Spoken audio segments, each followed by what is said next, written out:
We need to reach out communities, and more importantly, strategically engaging chiefs. The chief in our community is a very powerful institution. Polity in the communities is well understood through the voice of the chief. Any corrective measures that may affect and change the lives of the community must come through the chief.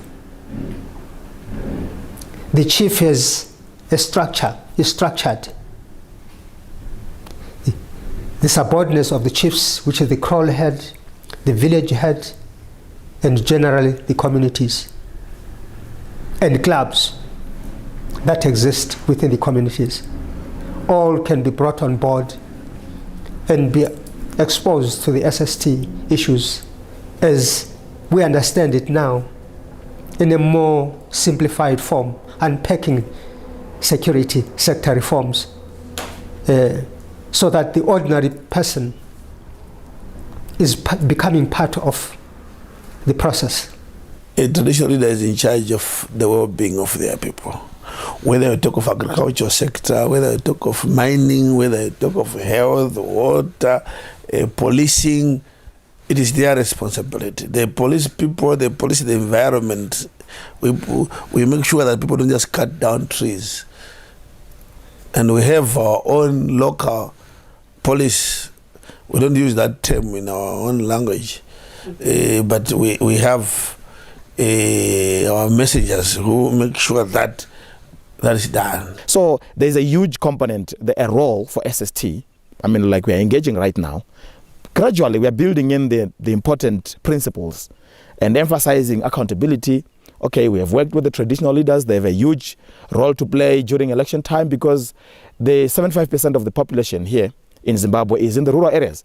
So engaging with them already feeds into peace building and ensuring that even during election time, we have built some kind of early warning mechanisms. We have built some kind of capacity to respond to events around elections and beyond. One area that I really was happy to be involved with is the issue of interacting with the traditional leadership, particularly the chiefs, because there'd been a lot of areas, particularly around Bulawayo resettlement areas, where chiefs were having problems with the people that had been resettled, because people had come in from areas that were not normally their catchment areas. That interaction and the training that we then did with the chiefs, and also the issues of how best these things can be handled, coming from the communities themselves, how they can deal with people that have been recycled. We're going through their political formations because each party had a youth wing, so we were doing it through the political. But I think, like I said, the universities, that's a different kind of youth now. It's not like attached so much to the politics, but more of a metropolitan youth who is seeing beyond just part, and those are quite useful. We are an organization that interacts with the prison department on a number of issues. We look at the general welfare of prison and prisoners. And we need also to understand the politics of the day. We need to understand the background of the leadership, which is key to any of the successes that we may be looking at. And these are the areas where we were able to say,